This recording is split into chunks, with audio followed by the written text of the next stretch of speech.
Hey,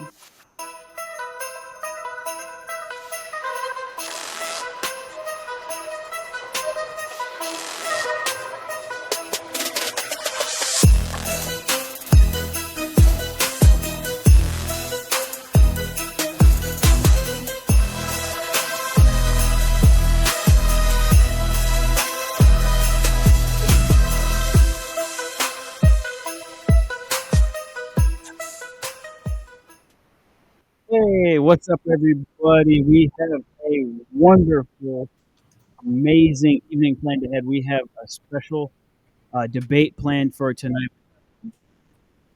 Walker Tactical. We have Patriot Defense and American Patriot Defense, Walker Tactical, and Citizen Defense. If you guys want to go ahead and kick it off with a little introduction, and we'll go from there. Who's going first? Rock, paper, scissors. I'll go first. So I'm Clint. I'm the we'll call the lead firearm instructor, the only firearm instructor for American Patriot Defense. My wife's the owner of the company, just to have a separation there and to be a little bit the smart person because I don't need to be in charge of everything. So, but a little bit about me: retired Army. Combined active duty and National Guard. Most of that time, I was either deployed or in a training unit, and current law enforcement, and I'm in a training unit inside law enforcement as well. Current in patrol as well. My specialty is red dots and small arms for the most part. So, yeah. All right. Thank you so much. We've had Walker Tactical and Citizen Defense on before, but please reintroduce yourselves. So my name is Todd Springer. I am the owner and lead instructor of Citizen Defense Firearms Training based out of Texas, specifically College Station, Texas. I have no affiliation with Texas A&M, so please don't hold that against me if you're into college football. I am just I have no law enforcement experience. I have no military experience.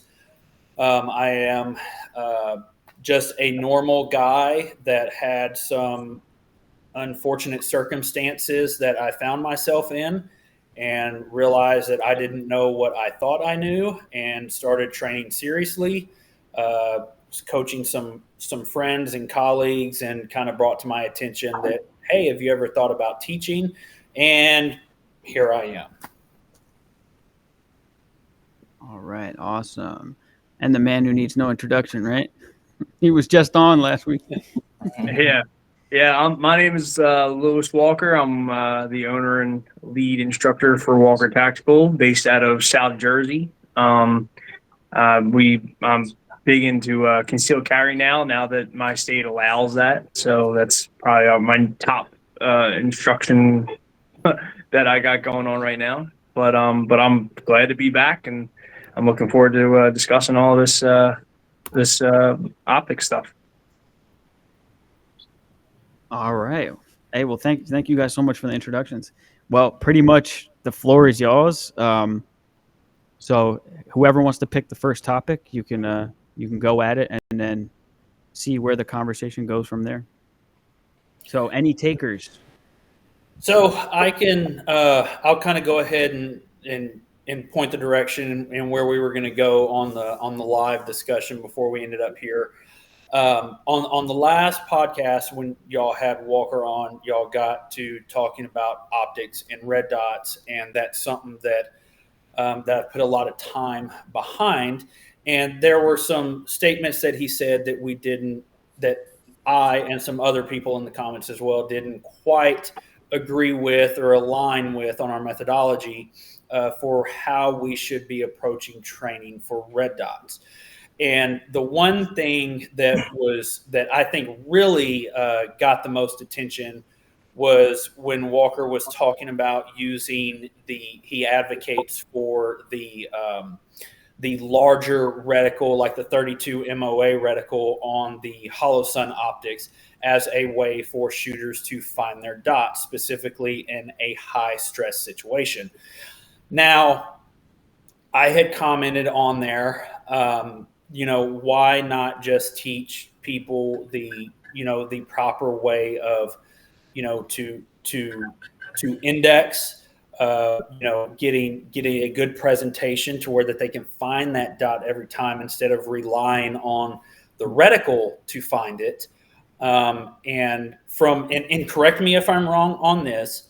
Walker said that he believed that was an advantage for students. And in my experience, to me, looking for using a larger reticle to find a smaller reticle is a crutch, because at that point, that tells me that you're not target focused, you're looking at the dot.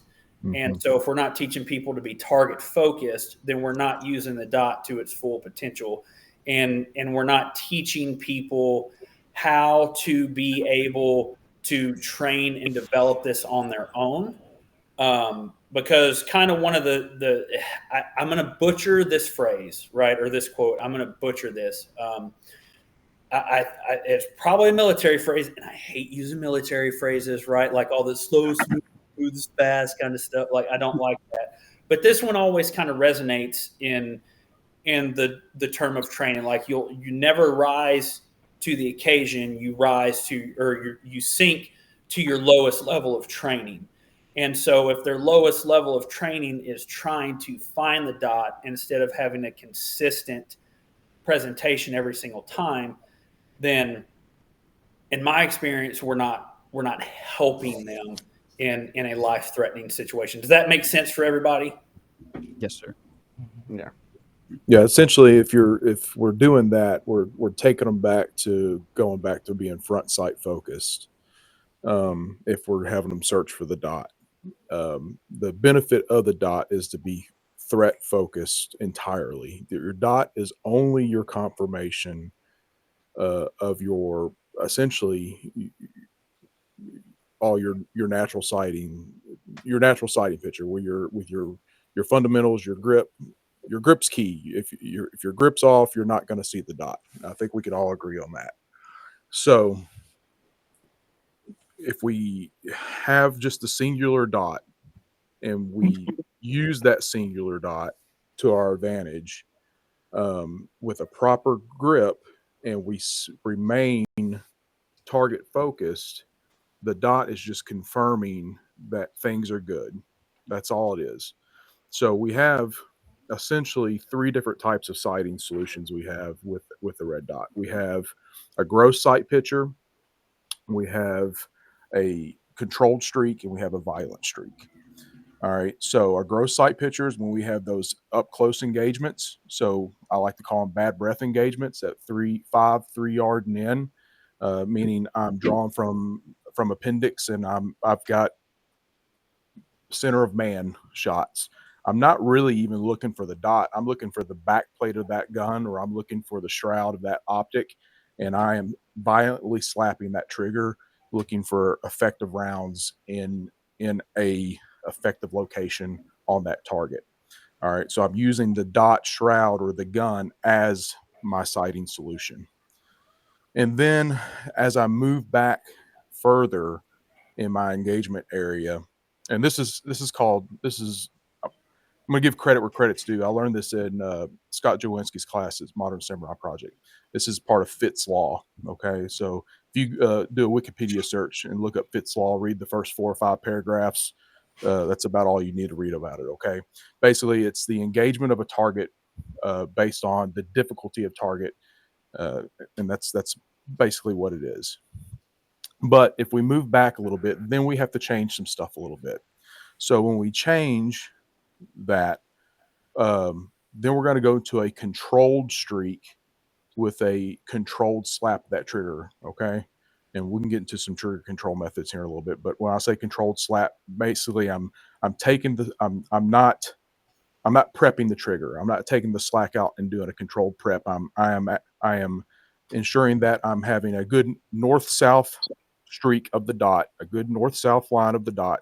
If the dot is doing something weird, I know what's off. My grip is off. Okay, something's wrong with my grip. If my grip is on, the dot should be doing up and down. That's all it should be doing. But when I have that longer engagement, we'll say 7-10 yards, and I'm shooting in nipple to nipple 8-inch circle, which is that acceptable area. Okay. If I see that dot fire, dot fire, dot fire, dot fire, that's all I need for my confirmation for that engagement for a controlled streak. Okay.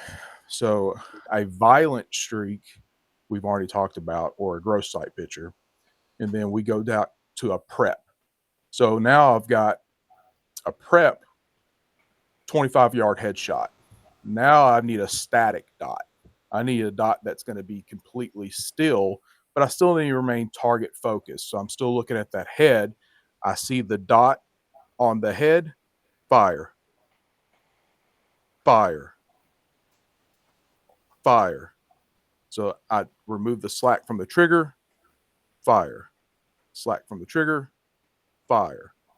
So that's how we can use the dot to our advantage while remaining target focus, is using the streaks and the static, a static dot, a control streak, violent streak, or a gross sight picture. Okay. Yeah. So there was, I think what my statement there was a good opening for the conversation. Walker, what's your opinion of where I started from? All right. So and what that Clint has as well. Sorry. Sure. So, listen. I'm not saying what your guys are saying is incorrect at all. I do believe that you get more precise shots on a singular dot rather than a larger optic.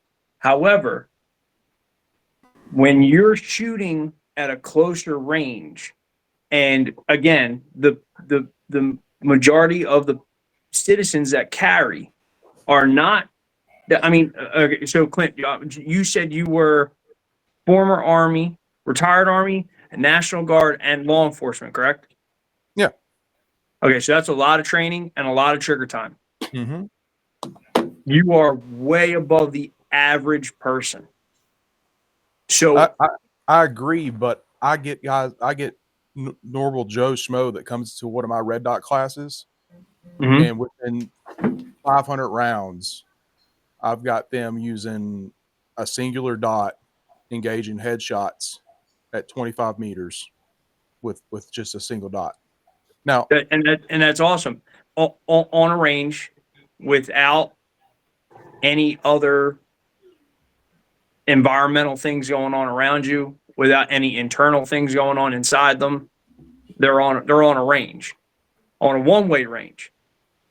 So that's what I mean when you're talking about, like you said it, your grip is everything.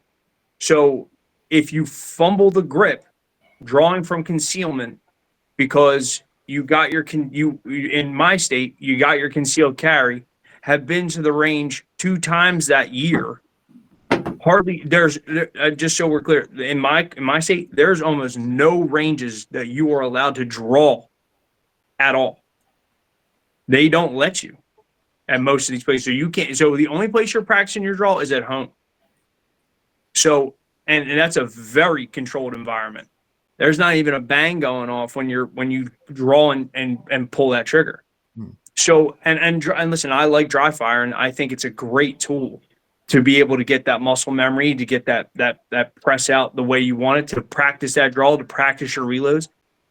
But if you're using that in an environment, right, where let's say you got wounded, let's say it was a knife wound or whatever, you were able to back up enough to pull out. Now it's a person who shot 2 times that year trying to find their dot on a fumbled grip with one hand.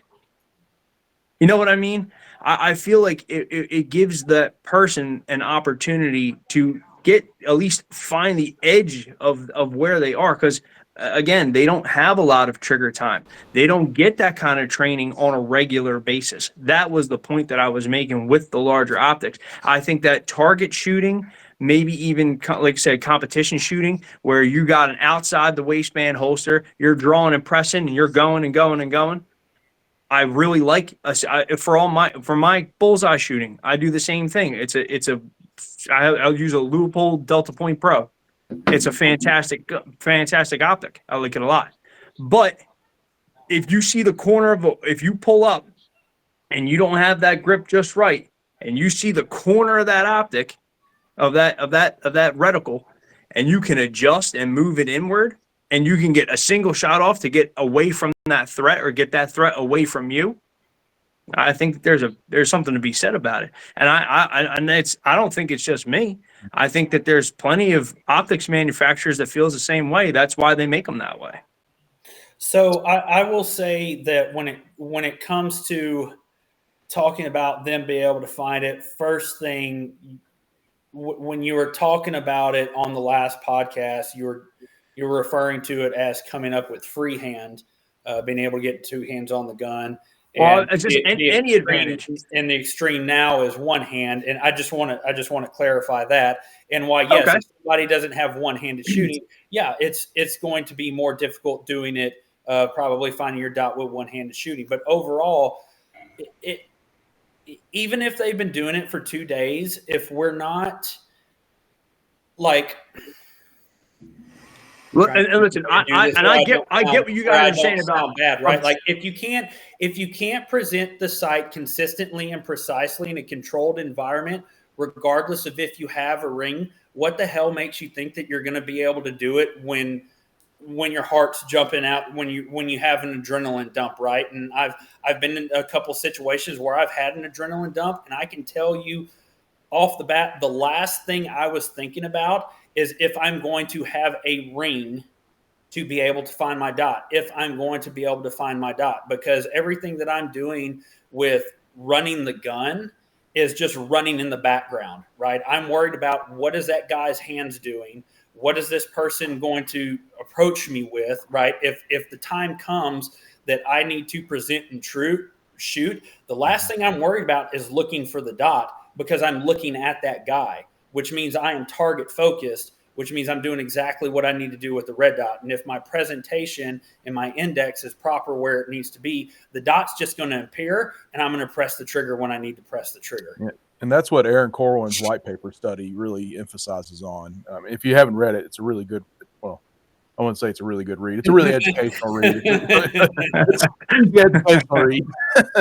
a really good educational read, and it's updated quite a bit constantly, and he updates it with current police shootings constantly. And I hate to say it, but that's where a lot of our data comes from, is law enforcement shootings. Because your average citizen typically doesn't get as many shootings as law enforcement do. But just like he was saying, since the defense was saying, that's what he's right on it. That's the whole point of the red dot, is to remain target focused, and that's why we go to that range for that single day or those 2 days, or we go however many you can. Is you take that class for that day. In my curriculum, in my class, when I build my class, their draw cycles, they're out of the holster in a day no less than 300 to 400 times. That's their draw cycle out of their holsters. So they're getting good. They should be getting good presentations roughly around that time frame. So it's not enough to be, permanent, but they're building a good base for that muscle memory. I don't like that term, but they're building a good base for that muscle memory. To build that I can file. I can do this. And when we are faced under stress, that's what our brain associates, because our brain doesn't really associate stress and not stress. It just says, I've recognized this and I've done this before. Oh crap, I haven't done this before. That's why we do stuff in training. That's why when you're I'm assuming we have veterans in this podcast. That's why you did your PCCs, PCIs. That's why you did your battle drills and you did your rehearsals, is because you said, okay, you didn't do you didn't do battle drill 1 the first time you got into the tick. You did battle drill 1 about a blue million times before your mob up, and then when you got into your tick, you did your distance directions, and you did your D's, and then you react it, and then it was over, and you're like, oh, okay, that's how that's done. So that's no different than a civilian training. We train the civilians the same way that we were taught in a lighter sense, in a less sense. We obviously they're paying But us to do stuff. it's a way lesser sense. It's a right? lesser sense. Yeah, they're paying us. It's a pretty lesser sense. Like I said, so in New Jersey, the gun laws are so strict. Like I'm still telling. I just told a guy this week that the Supreme Court passed it 2 years ago that you could carry in the state. There's still not. It's the information is slow to get out still. So Right. these people, they buy a gun and then they put it away. Then they hear that, oh, I could conceal carry. That would make me feel a lot safer. And Brother, it's not just a New Jersey thing. It's a Kentucky thing. I got people in Kentucky, and it's. I mean, you buy a bottle of whiskey and you get a gun, essentially. I mean, Dude, here in I- see, Kentucky, here, that's what I'm saying. Here, it's a total nightmare to get a gun here.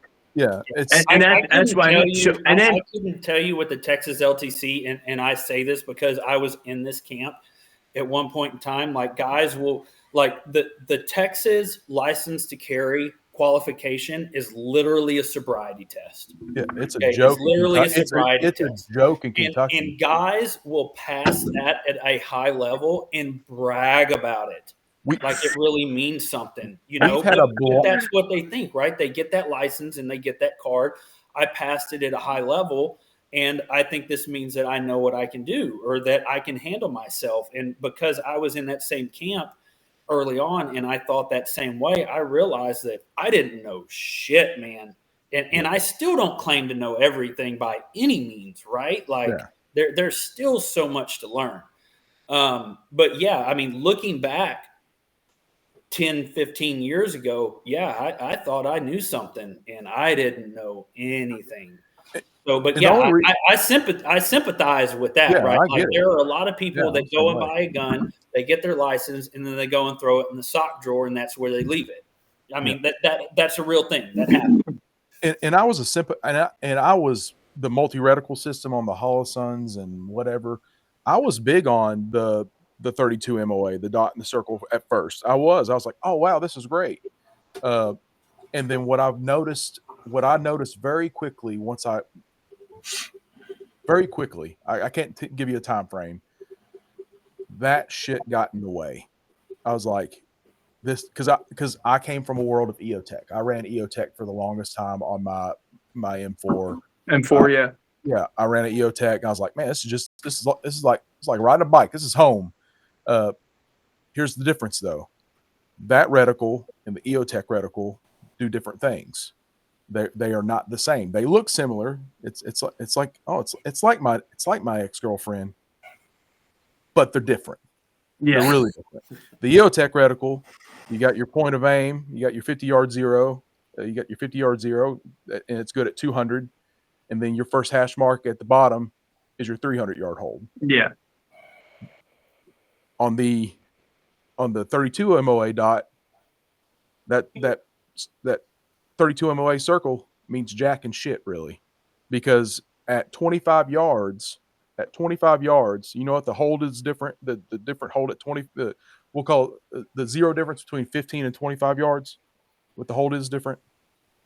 I'm sorry. At what distance? So if I zero at 15 yards, but I need to take a 25-yard shot, what the hold is on a 9mm bullet. Well, when I shoot, the difference between 15 and I'm so if I'm shooting center mass, I'm aiming at the head when I'm shooting center mass from 15 to 25. At 25 yards. 25 yards. So if you're aiming center mass at the chest, you're aiming at the head at 25 yards. Yeah, when I'm shooting out at 25 yards, if I shoot at the head, if I shoot I zero mine to 25 yards. So usually I'm right on, and then when I'm closer up at 15 yards, it's pretty much still. And wherever I point, I'm on. So if you zero at 15 yards, the difference is at most ammunition is about a 1/8 of an inch zero shift. Okay. From a 15-yard zero to a 25-yard zero is about 1/8 of an inch. That's about the difference. Okay. Okay. All right. So at 10 to 25, it's about the same. Oh, yeah. Okay. It's about 1/8 of an inch. So that circle for our engagements in a that circle in our engagements in self-defense shootings really means jack and shit to us. What really means to us is threat focus, good presentation. My dot confirms that my presentation's good. That's all it matters. That's all I need to know. If I'm looking at anything other than my presentation, I'm wasting time. Yeah. Because if I've got a 2-second problem, I should have had the gun out in a second and a half. Yeah. Okay. Sorry. I'm sorry. So I was just going to say, so when I give a 6-hour concealed carry course, Mhm. the majority of it is just going through the laws. The laws in New Jersey are designed to fuck you hard. So this is, and when you say a concealed carry course, you're talking about the state required concealed carry course for license. So yeah, so that's use of force in New Jersey. It's just basic fire NRA, basic safety, storage, cleaning. We go through all that stuff. But then I go through the retreat rule in New Jersey. I go through how to proceed throughout the, when you're out and about with your concealed carry, what you legally can and cannot do. So shooting somebody at 25 yards is going to be pretty unlikely in a situation like that, because if I'm carrying a firearm legally, if I walk, I always do this in my class. I use the Walmart scenario. If I walk into a Walmart, I'm concealed carrying, and there's a guy who starts shooting in the middle of the Walmart. Under New Jersey law, I'm supposed to retreat and leave. That's the law here.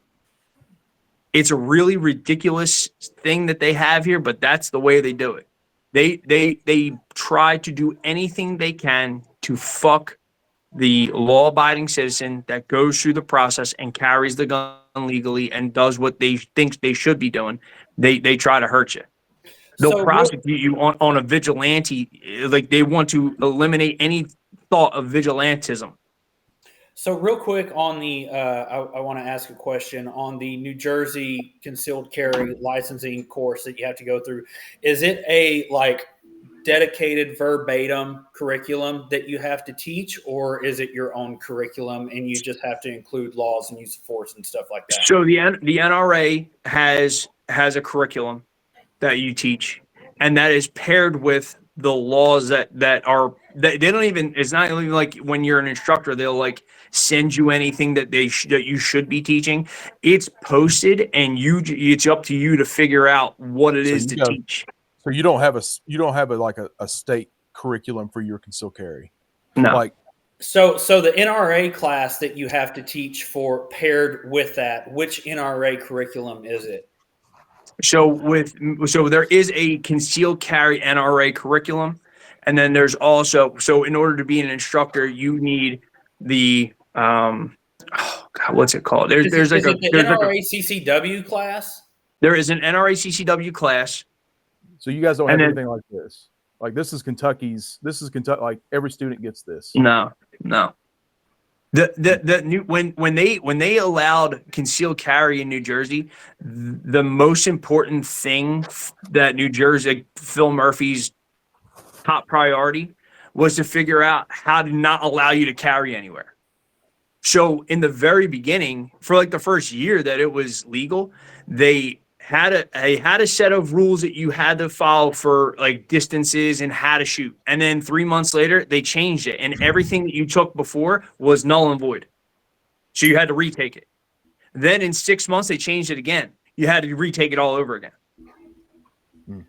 They still haven't put out anything that is verbatim. This is what you need to teach. A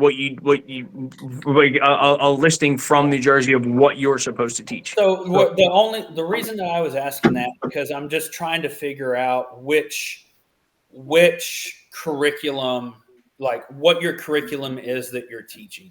Are you are you teaching are you training other concepts of shooting or methodology training, or is it solely like the state So license? in that concealed carry course, it is like I said, it's you know always treat a firearm like it's loaded. It's like the normal range safety things that you would teach, right? And then it talks about storage in the home. I actually added in the castle doctrine so that people understand what they can and can't do within reason of protecting their own home. And then we go through how the state views your like the retreat rule and how it works in New Jersey as far as what you can do with concealed carry. And so, like I said, if you're shooting somebody at 25 yards or even 20 yards, maybe even 15 yards, there's a good possibility you're going to prison. So you're not teaching a red dot specific curriculum. No, because you can carry whatever you want. So Right.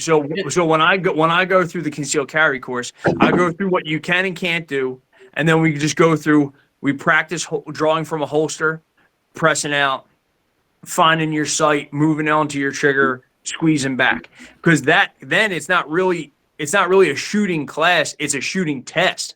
Because then we go into the actual course of fire, which is 3, 5, 7, 10, 15, 10 rounds at each. You can miss up to 10 rounds. So it's a 50-round course or a 50-round qualifier on a Q style target. Yeah. So and not to try to push you away from anything of what you're doing or whatnot, but that's like the laws and stuff for New Jersey. Like I get it. You have things that you're having to abide by, but I in this conversation, I'm really not too worried about New Jersey use of force laws. I'm more interested in like your shooting curriculum, right? So what are like in like you said, you have to pair the shooting, the licensing process with the CCW course. Do you have to follow that? Are you following that NRA CCW course of fire or curriculum like to the T to the NRA standards, or are you deviating from that and doing it on your own? So it's kind of like I take the NRA's setup and then I add in the laws. Okay. So I'm using the NRA's. You're teaching NRA curriculum paired with the state Correct. requirements for the laws. Okay. We got to that now because I did. So I have a couple of NRA certs. I did it mostly because their NRA is recognized in all 50 states. I might not always be in Texas, and majority of the time in all 50 states, NRA is required for the state licensing process. That's the only reason that why I went with NRA. Yeah. I don't know what other training you have. I do want to kind of get into that as well when we get a little bit here in this conversation. But I did the NRA basic and then the NRA CCW instructor. And I will tell you the NRA CCW instructor class, which it very much depends on the people that are teaching that stuff, was an absolute joke. I kid you not, when I'm giving more useful information to the instructors in that class because they have questions that they can't answer, that tells me how detached the NRA curriculum and how updated it is from where we are now in the shooting space and the shooting sports. Now, that necessarily isn't on you, right? If you're required to teach NRA curriculum, I get that. I understand that point. But when it comes to the concepts that you have of the red dot, of using a 32 MO, using the rings to find the center dot, and I'm kind of backtracking here. Where did you come up with, where did you establish that? Was that on your own, or that was on my own? So when I'm at the range and I've practiced, like I said, finding the dots, not a big deal for me because I have a lot of trigger time. I've spent a lot of time at the range practicing, and I've spent a lot of time in competition and stuff like that. But Hold on, right there. I got to ask you on that one there. When you say competition, I'm not define talking competition to me. USPSA. I'm not talking about any kind of national competitions. I do local bullseye shooting competition. That's how I shoot. Okay, in national competition doesn't matter, and I'm not worried about that. Like most of my Okay. stuff, the only thing I've competed in is local matches and one level 2 match that in a state match, right? Like that. That's it. And I have nothing to brag about with anything about that. But I think in the shooting community now, when you say competition, it is very much, especially when you're talking about defensive handgun space, most people are going to assume that, hey, that's USPSA or IDPA. So Yes, that's why I wanted to make that clarification, right? I understand that. So- USPSA, IDPA, or bullseye, like you said, that's the clarification that I'm looking for. Yeah. So again, in New Jersey, we have in the entire state there is one range that does USPSA in the entire state. So I want to ask you this too. So because I was curious earlier, because I knew we were going to get into this conversation. Yeah. I looked up on Practice Score to see if there are any matches in New Jersey, because I know fuck all about the Northeast, right? And Yeah. so it was like some abbreviation, some shooting club. Let me see here. I just want to see if this is the same one that you're talking about. I think it's called FMJ. So that range. So I am over by it's called, it'll pull up, SJSC. Are you familiar with that? No. Okay. So it shows they're in New Jersey, and this is on Practice Score. They have 3-gun shoots. They have steel challenge. All those things involve with you being able to draw from the holster. So all these are these are matches that you can go to. While it looks like it is a gun club, a lot of gun clubs do this. When they do matches, they let others shoot. Right. They have their match that's open to the public. You just may not be able to go out there for your casual range day if you're not a member. And right? I'm sorry, do you know where it's located in? So let me see. So it's just north. It says Winslow Township. Does that connect? Yeah. Okay. North of Vineland. North of Vineland. Yep, Vineland. Yeah, I'm familiar with it. So it's just around there. So I don't know how far you are from there or anything, Yeah. but it does seem that regardless of the restrictions of ranges, now I will tell you, a lot of ranges will restrict, especially indoor ranges for sure. Being that y'all are in the cold, I'm sure y'all have a lot of indoor ranges, will restrict work from the holster due to liability issues, right? But being able to say that, hey, nobody has an opportunity to go do live fire working from the holster. Like I just looked up on Practice Score right here, and there's steel challenge matches, there's 3-gun matches, there's stuff like that happening in New Jersey. So that's kind of what I said was there are not a lot of opportunity like that. There aren't. You picked one out of the whole state. I mean, but they had 7 matches. That's just what I'm getting at. But what they I'm had saying 7 matches listed. 7 matches, not just one, 7. But one So range. That's what I was monthly saying. thing. There's one range that will do 7 matches. It's for the whole state. That's what I'm saying. So, but what I'm also saying is the typical pistol owner that is going for their concealed carry in New Jersey right now, they don't train like that. Not typically. It's just slowly starting here because it's been so restricted for so long. It's still very restricted here. But what going back to the reticle thing, like I was saying, a lot of these people who own these firearms that are now getting the ability to carry, maybe they'll train more so in the meantime, but they're still going to carry that gun.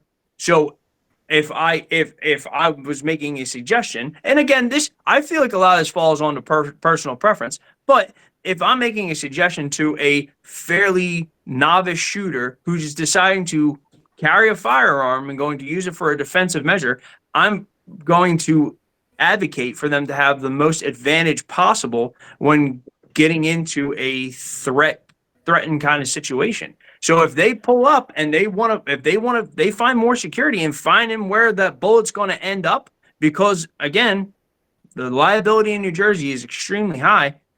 You want to be able to find what you're looking at and then shoot it. You don't want to. I think all this looking for the dot. That's what you would end up with. I know there are people here that would sooner not pull the trigger because they can't find the dot. So that's just what I'm getting at. I'm just saying in a tactical situation, in a more tactical situation where you're trying to defend your life, I feel that being able to pull it up if you got a bad grip or whatever the case may be, find your point of aim quickly, and again, if you can see the edge of your reticle, it would pull you in faster so you can find it at least, and then pull the trigger to try and save your own life. I think would be more beneficial. I got a question real quick, and as a member of the 2A Brother podcast, I'm remaining neutral on this. Okay, just a heads up there. But I understand what you're talking about earlier. Going back in the beginning of when we started the podcast earlier about real life situation scenarios and drawing from the holster and situations different. Have you ever suggested to your students, and I'd like to hear from all of you about this, about like I went on Amazon and I found the Mantis for like $150. I found something called the bullets for like $30 for dry firing, because I've seen a lot of people say dry fire is free, but you do have a lot of options out there for reactive feedback to practice that the concealed carry draw. Yeah, and to so be able to the improve your draw and to be able to get more proficient with it and get the muscle memory. Have you ever like suggested that to your students if I show a pew pew on this, will this get demonetized or something? on YouTube? Yeah, so we Okay. All right. So let me just remove this from here. I won't bring it into view. So I use this. This is called a dry fire mag. Mhm. So it's an inert magazine. It goes in your magazine well. It goes in your magazine well on your concealed carry gun. Now they don't make it for every. Josh just paused YouTube and everything, so you can show a pew pew now. So Okay. It's like you're safe here. Safe yeah, place. we're just on Rumble now, so you're safe. Right. We're in the 2A safe space. So let me get this set up here. Sometimes it doesn't like this one, Safe but space for gun. yeah. All right, we were originally talking about optics and everything and drawing and stuff like that. So I just kind of wanted to get a little bit back on that topic about. So just real quick, I haven't tried the Mantis yet, so I usually try them out before I recommend anything. So like I even tried like originally when these those bore sight lasers came out for like your rifles or whatever. I tried it out. I didn't really love the way that they work, so I don't really recommend those. So when it comes to I don't believe in like not that I don't believe it. I don't think they're needed. Like the Mantis, it's not really needed. The dot will tell you everything that you're doing wrong. Mm-hmm. It's literally a emitter on a piece of glass. It's going to tell if your grip is wrong, you pull the trigger and it moves. Pay attention to where it moves. If it moves low left, like when you pull the trigger and you see it shoot to the low left, you've got a grip issue, or you're doing something with your firing hand. You're doing something wrong when you're pulling the trigger.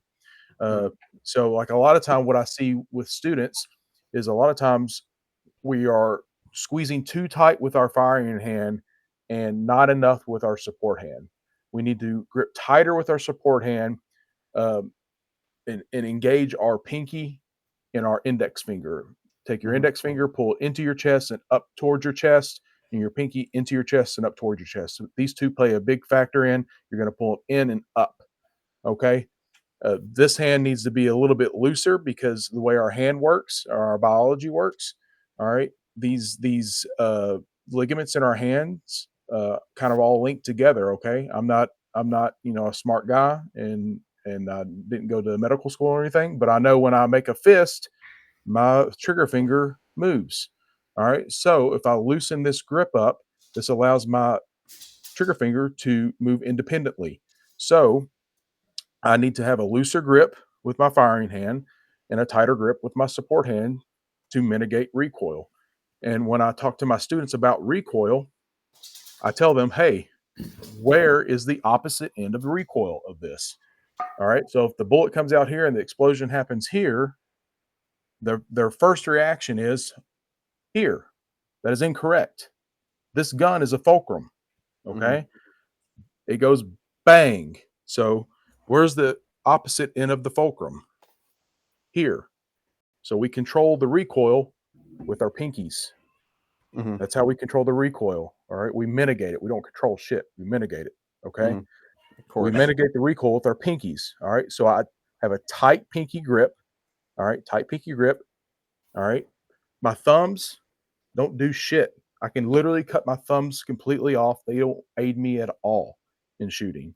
So if we're telling our students to push in on the frame a little bit to fix a problem, that's a little bit incorrect. Okay. What we can do is if you've got a student that's maybe blazing fast, they can take that support hand thumb and push in on that slide a little bit. They're not going to cause a malfunction. They can push on that slide a little bit to help keep that slide a little bit more flat. That's the only thing that will do. But anyways, this dry fire mag resets the trigger on a striker fired gun. Yeah. So yeah, and so for I'm guessing Walker would know on this too. Like anything like the Glocks, typically, if you dry fire with those, you'll get the engagement, but then they don't turn into a dead trigger. They stay pinned on the rear, so the dry fire mags work for that. But other options, platforms such as like the Walther PDP, I don't have to have a dry fire mag like that, so I can get my trigger press reps in with that. But when it comes to dry fire tools, like the Mantis and stuff, personally, I tell my students not to get involved in that stuff because, in my opinion, well, number one, it's an investment, right? They're not fucking cheap. They pride themselves on those things. And then it turns into, you're not process oriented, you're result oriented, right? So you're more worried about where that laser is connecting on your target or whatever you're using, instead of paying attention to what the sight is doing, what your hands are doing, the trigger press. Are you not isolated? Are you tensing your firing hand when you're shooting? So to me, the dry fire systems, you would be better off spending $50 in dry fire targets from Ben Stoker Pro Shop than going and buying a $300-400 Mantis dry firing system, in my opinion, because it's more about trying to isolate and replicate the deficiencies that we have on the range, recreate them in dry fire so that we can correct them, and then we confirm them in dry fire again, or in live fire when we go back to the range. Yeah. So this is sense? So for my PDP, are we still paused on YouTube? No, we're not paused on YouTube anymore. Okay. So all right. So for my PDP, like he was saying with the PDP, now we are. Okay. So PDP, like he was saying, you can get the dry fire reps in it because it doesn't require a reset. It has enough movement in there. But my buddy John Vogel, not Vogel, it's not John Vogel. John, we'll call him John V. I can get his name off his Instagram. I shoot with him all the time up at Wilmore, Kentucky. He just won single stack at Nationals, that SIG Nationals not long ago. He came up with this dry mag insert. So now this is my magazine for my PDP, right? So it's the same weight as a fully loaded magazine. So now I can insert that into my PDP, right? And now I can practice my draw stroke with a live weighted gun. Yeah. So you think, okay, well, what's that? That's only a few more ounces. Well, now that those little things like that builds the confidence of that I can file a little bit more. Yeah. Yeah. Well, the I reason will say real quick too, because Walker, I think I saw on the podcast you run a Shadow Systems, right? Yeah, oh yeah. Yeah, so pretty much on the same thing on those, just for dry fire, so you can get those trigger reps. This is a Dark CERT pistol. pistol, by the way. This is a Yeah. because you can't, the trigger won't reset to get those trigger presses. A little trick that I learned on like the Glocks or whatnot, if you take a little piece of cardboard, like a flat piece of cardboard, and compress it, and you open the breech and stick it right there at the breech face, it'll make the trigger on the Glocks and the Glock clones like a dummy trigger, so you can sit there and press the trigger. I'll have to try that. That's pretty cool. Yeah. so the reason that works well for Glocks. So the reason I asked about that, the Mantis system, and like I said, the other ones I found on there, was because, like I said, Walker, you were talking about people that aren't familiar with shooting, Enabler. people that got their pistol and just put it in a drawer. I was thinking of that as I I agree with what y'all said about it. But not knowing what their hands are doing and just seeing something reactive with it, if you like have ever just suggested it. But I do agree with what y'all were saying about like with the people focus more on getting the dot on the target and not what they're doing, but just something to get more proficient with the draw. That's what I was trying to get with as to why I was asking about that. Yeah, I wouldn't worry about that. Getting the reps in and taking the time, and just Mm-hmm.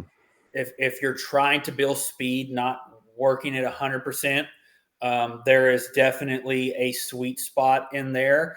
I will offer it to the 2AB guys. I am actually working on a dry fire regimen that I'm going to offer for free. It's going to be nothing crazy. It's for people that want to take self-defense seriously and want to start working on performance and start developing performance. Once I get that set, I will be sure to send it out with y'all. And I want y'all to test it and tell me what y'all think.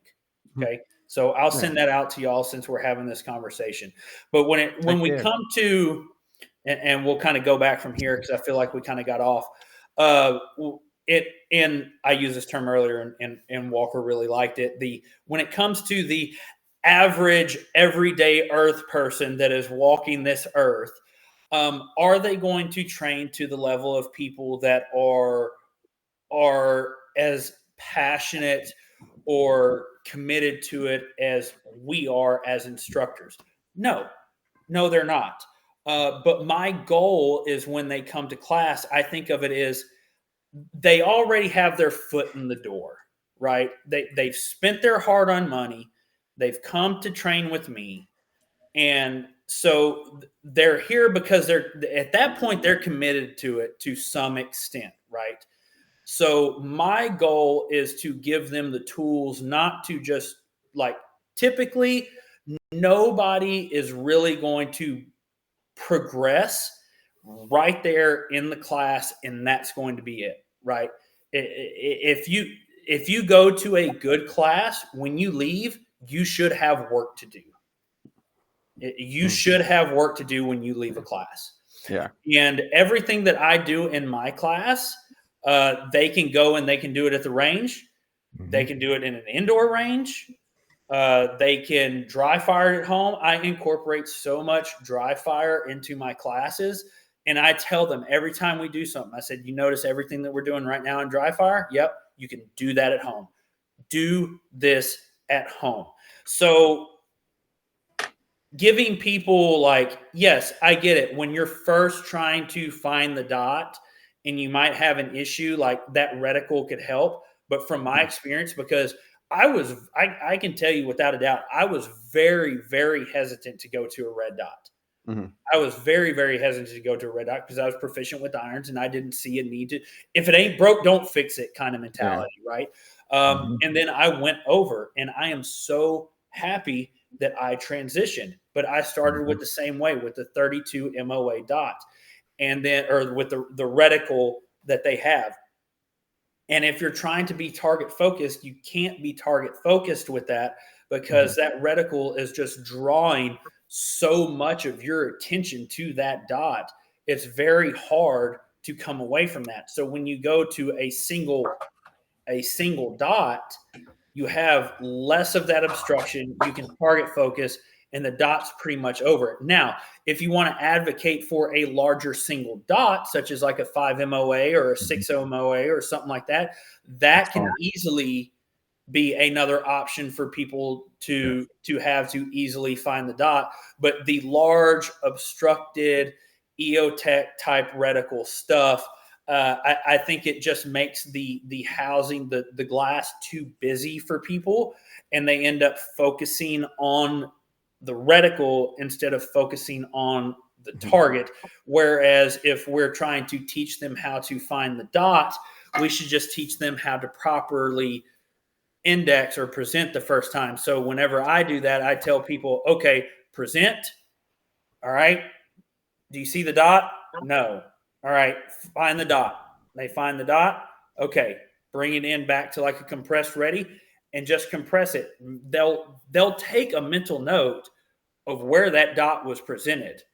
And then once that dot is presented, all they have to do is return to that same presentation every single time. Once you start doing that, it just becomes second nature. Then you incorporate it into the draw. Now we've started to develop consistency.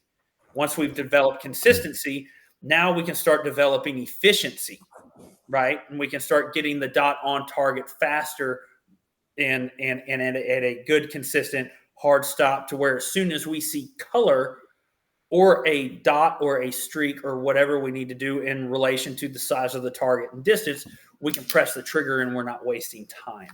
So that's where I differ on the reticle side of the 32 MOA versus a single dot.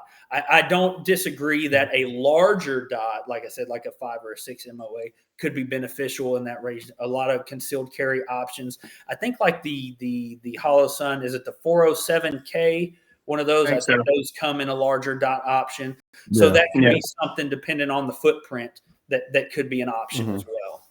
And there's a caveat too. Like, so there's stigmatisms. So I've got a couple of buddies that have stigmatisms. I have a slight one. Yeah. And like, so one of the guys likes a green dot, and that fixed with his stigmatism, that fixes. The other guy, he's still experimenting to what dot he likes the best.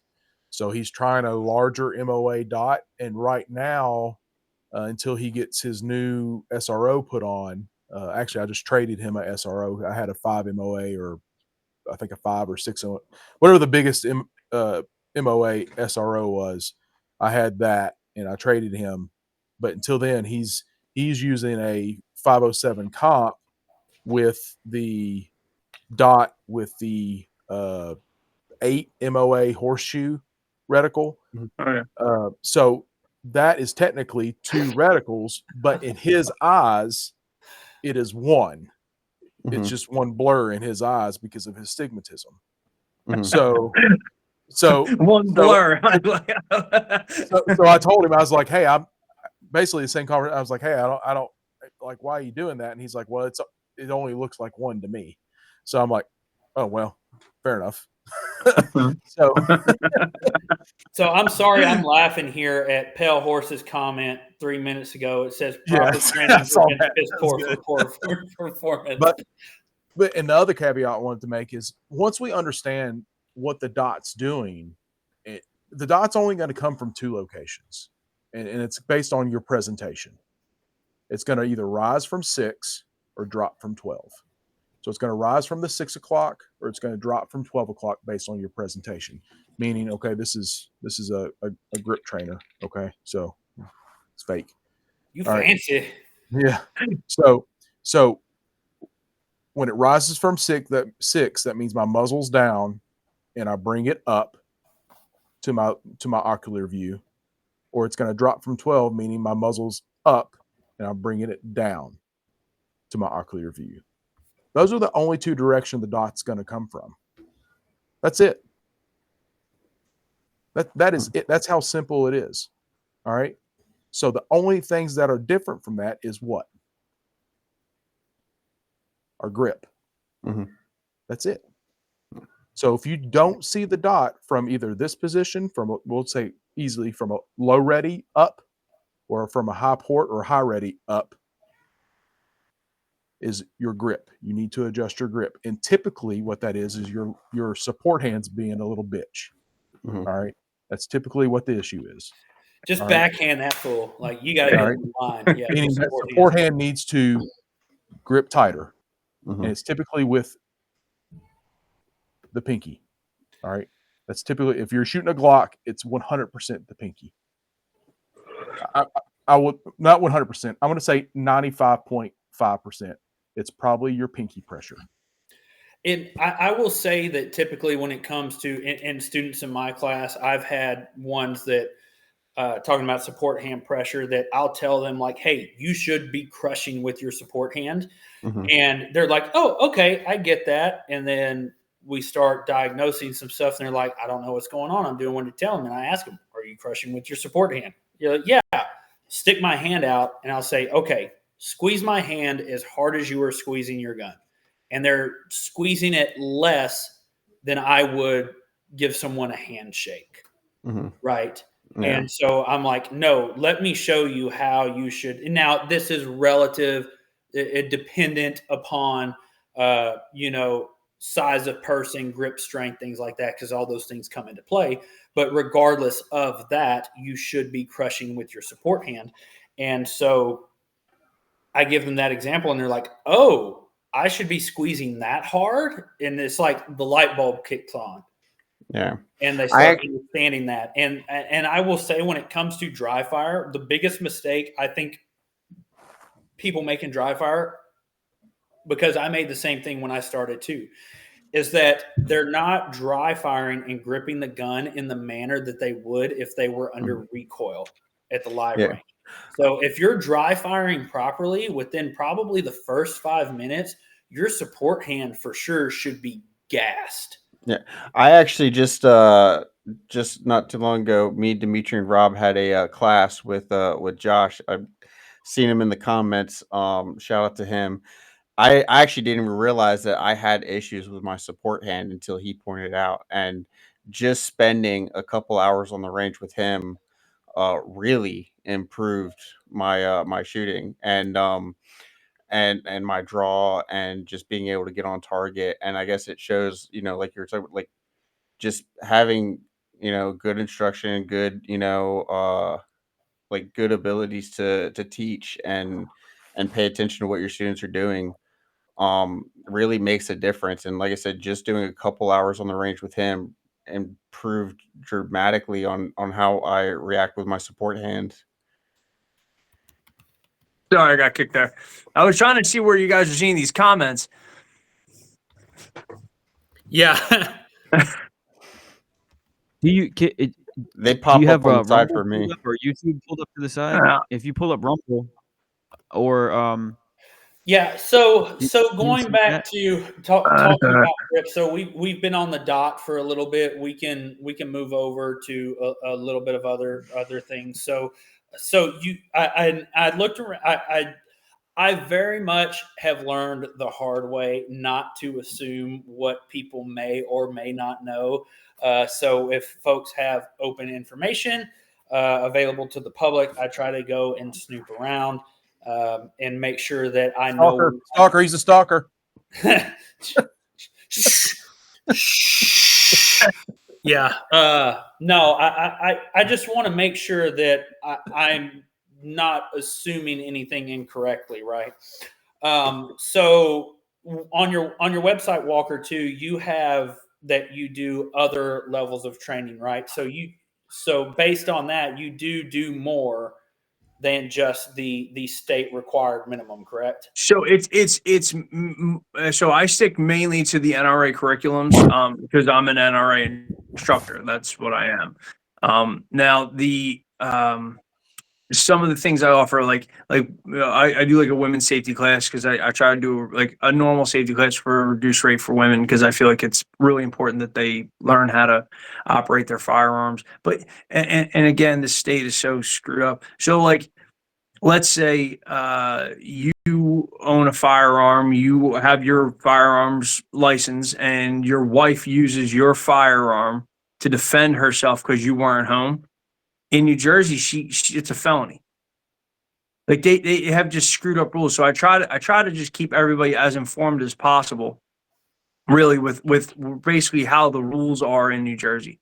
That's what a lot of like the information that I put out is. Like that's what I try to put out, as much information as possible with New Jersey, because like I said, New Jersey is a very hard state to be a firearm owner in. Yeah. Okay. And that's what I wasn't laughing at you. I was laughing at some of them in the comments. I can't read them, so. It was, yeah. So, and that's where I was curious. So out of, when it comes to, so somebody way early at the beginning talked about, asking about credentials. So, and I'm just curious because on your site you had that you said you're an NRA instructor. So you've had, and I thought I saw you have like a lot of the NRA certs, like the Shotgun, self-defense, rifle, pistol. inside, outside of the home, all that stuff. Have you ever? So I'm not familiar. I know things differ from who people are aware of versus the North and the South. So, and things like that. the NRA certs that I have are basically, I just took the classes and I got the certs. My actual firearms training, where I actually learned how to shoot, were mainly from retired police officers. So, and a lot of that stuff is, a lot of the stuff that they taught me was a lot of just more, trigger discipline, more iron sight style shooting, and then I started evolving into optics, and then I moved on from there. But yeah, I learned from a former Camden. He used to do all the training and testing for the Camden Police Department. A gentleman named Bill. He's a very nice guy. He's the one who got me my very first lessons into shooting, and then I moved on to this guy named Bob. Bob was a former police officer, and he owns his own firearm training outfit. And like I said, that's where I started doing the bullseye shooting, because at the range that I do, it's an indoor range where I compete more, and it's, we don't really do a lot of holster drawing and moving and shooting and stuff like that. So that's where I ended up doing. And then I started, so because I was proficient in those types of areas, I got my certifications in shooting and in the training, the NRA training courses, because New Jersey basically only recognizes NRA as a way of instruction. And that's where I went. Okay.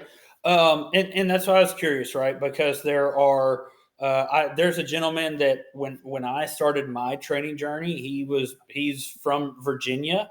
And he was, he went through, he thought, or well, I would say he thought, but at the time he's like, I want to go to the 6 Hour Academy, because at that time that was the pinnacle for what he was aware of. And he did pretty much everything that the 6 Hour Academy offers. And then there were guys that are more well-renowned, like kind of more in the southern region down here. And he's like, everybody's, dropping their names. And he's like, I don't know who these people are, right? And then he's finally come to know them. So that's why I ask, right? I'm not going to be unfair of who you may be aware of in the training space and who you may not be. When it comes to NRA curriculum, though, I will say while it is, I think the NRA curriculum still has its place. I do wish states would re-up on curriculum. I don't know how far he goes north, but I would highly recommend that you look into Tom Givens' Rangemaster Instructor Development course. Tom has been doing this for a very, very long time. And I'm sorry, where's he based at? So he lives in Florida now, but he travels. Okay. But he travels all over the country hosting his classes. So you can look up Tom Givens Rangemaster. Yeah. And it's Givens. Yes. Yes. Yeah. And so Tom Givens has a lot of it's evidence-based curriculum. He is very straightforward, no bullshit individual. Over the course of his career, he has had over 74 individuals or 74 students involved in self-defense shootings. 72 of them have won. The one was, I think the other 3 were forfeits, meaning that they didn't have their gun on them. So he has had 72 students out of his 40, 50 years of training that have won gunfights. So he has a very dialed in curriculum, evidence-based curriculum. And he is, I would highly, if you're going to continue the training journey, I highly recommend that you consider the Tom Givens, of course. Now, he has a whole, it's kind of like the NRA stuff, right? Like you can go the instructor development course, the advanced, and then he has the shotgun stuff and all that stuff. If you want to get into, depends on how far you want to go. But then they also have he hosts the tactical conference that they have once a year, and they bring in top trainers like they've had Brian Hill, Scott Jedlinski has been there. They have I have yet to make it to the tactical conference because it typically sells out within the first, I want to say 24 hours that they go on sale. So it is a great networking opportunity as well. So yeah, that's another level of training. NRA stuff. So just full transparency. I just passed 1 year. My business has been open for 1 year. I've only been instructing for 1 year. Okay. Yeah. So yeah. So yeah. So I'm very open to any kind of training that comes around. I'd be more than willing to learn more and more, and I got no problems with that. If you could take Scott Jerwinski's instructor course, And where's he at? He travels.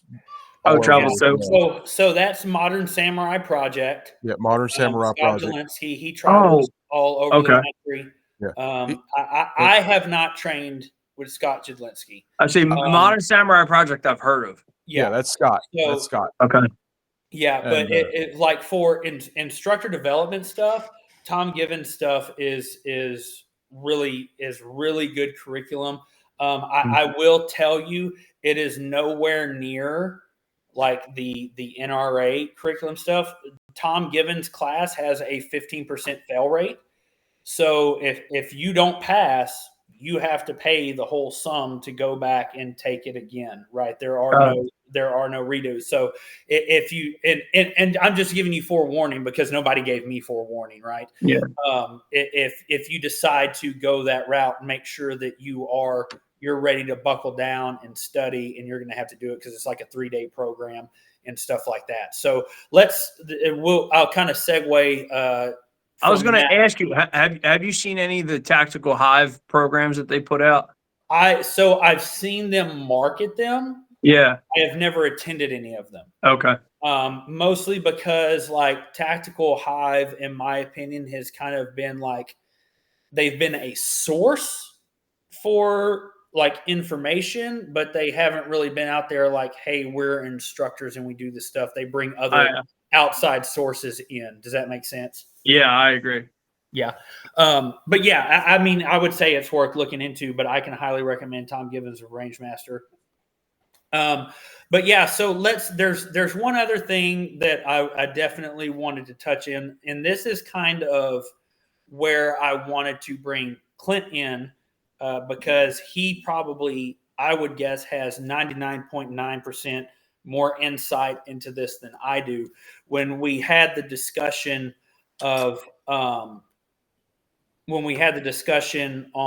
the comment section of the podcast post on TikTok, you had said that, hey, I recommend this process for people that haven't had combat experience. And I had responded back with, do you have combat experience? Yeah, which And, I do and not. I didn't mean that in like an asshole-ish way by any mean. Like I was legitimately asking Curious. because I couldn't find anything else. Yeah. I can tell you 100%, I don't have combat experience, right? Yeah. I'm not a law enforcement officer. I'm not military. I don't have anything like that. I've had like 2 very isolated incidents that I've been a part of, and none of my stuff that I teach is anywhere near related to any of that. So I'm just asking, right? Yeah. So I do not have. I'm not military. I'm not a cop. I went to school to be a cop. I have a degree in it, like in criminal justice, but I don't. Oh, you do? I've You have a never. degree in criminal justice? That's cool. Yeah, yeah. I have a degree in criminal, and then when I graduated college, I I went to go to the academy, and everybody was laying off cops, firemen at the in my county in the city of Camden. They got rid of the entire police department. They put in the state police there. It was just a total mess.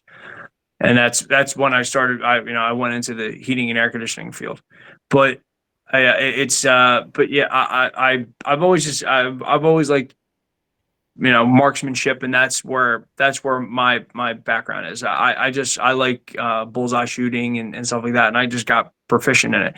But so when this whole thing started with this whole reticle thing that I was talking about, it's based off of what I've tried and done at the range, like just pulling up and shooting one-handed, seeing what I can see faster, if I had a bad grip or if I had to adjust or I had to do whatever. That's where I got the because like I said, the majority of people that I talk to that I've trained, I've at least who have at least taken my concealed carry course and gotten their concealed carry, they don't go to the range very often, and they don't. So like I said, if they're going to use that firearm, I just wanted to give them the most possible advantage that they could possibly get, because the like I said, if you just grip it wrong and you can't find that dot, I don't want them circling around looking for it. You know what I mean? I would rather them just be able to catch an edge and then move toward the center. Like I said, if and again, I understand that you guys don't feel the same way. It's like I said, this is just from my experimentation on the range and just seeing what I think works best. Right. Right. And yeah, and I mean, it's not, I mean, like, I don't think, I will tell you right now, like with the discussion that we're having, like, I feel like this is a professional discussion, right? Like nobody's bagging on each other or anything like that, right? And it's, when it comes to my thing was with the combat experience comment was that, words mean things. And when it comes to combat experience, I would say if you're telling that to students are going to take that as if like you have experienced combat. And I'm sorry, did I say that? You did not say that you say it to students, but if you're throwing it around, if you're saying it in the comments. Did I say that's what I was asking. Did I say in the podcast that I was in a combat experience? No, but you said it in the comments. What did I say? I can try to pull it up. When you were talking about the reticle, you were saying that you can find it. I do this, or I tell people this, that ones that don't have combat experience, because under duress and stuff like that. I can go back. Okay. I wasn't saying that I have combat experience. I was saying that the people who I train that are newer to shooting that don't have combat experience, don't have a lot of trigger time, don't send a lot of ammunition downrange, don't practice a lot pulling and finding that dot. That's what I was talking about. So maybe when I said it came across wrong, because like Clint, I'm sure, has no problem if he was ever involved in some kind of an altercation where he had to draw down. I'm sure his dot's not good. He's not going to look for it. You know what I mean? He has so much time on that gun, on his system, on the way that he shoots. But a person who doesn't have that much experience, that is new to carrying a gun or even using a gun in a defensive scenario, that's who I'm talking about. I'm not talking about the guy that comes and trains with Clint, twice a month or even twice a quarter, right? You know what I mean?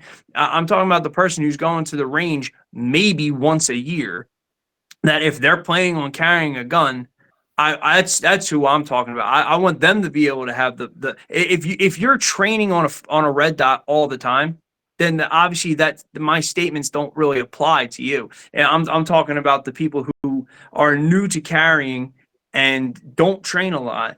That if they're planning on carrying a gun and they're expecting to be able to defend themselves, if they pull up and again they fumble the draw or whatever, then they'll be able to at least locate on that reticle kind of where they are in space relative to where the muzzle direction is going. And I understand what you're getting at with that, but it still comes back to the fundamental principles and concepts of that. If we're looking for the reticle, we're looking at the reticle. We're not target focused. Instead of giving, and I get it, right? Like you may not be able to make a student commit to a training regimen. I 100% get that, right? Because that is up to the individual. But at the same time, we should not limit ourselves as instructors to try not push them to strive for better. Because if they're choosing to carry a gun for self-defense, that's it. And as you know, and especially with, like you've stated, with New Jersey law, like that's a very, very heavy, weight on your back, especially if you fuck up. Big time. You're running your life, you're running your family's life, you're running the lives of other people. You're probably going to spend the rest of your life in jail. So my thing is yes, for the people that are probably not going to really, they may not pursue training as heavily as we are. That's the choice that they have to make for themselves. But we should give them the tools and the ability to, like, hey, because once they leave this class and they don't have my insight anymore, like, it is 100% on them. And I tell all my students, if you after this class, if you have any questions in relation to dry fire, live fire, issues that you're having, my phone is available 24/7. My email is available 24/7, and you can message me. Like, I am here. Excuse me. I am doing this because I really want to create better shooters in the public, especially when I understand. I think I completely agree with what you're saying. I'm on just the other side of it.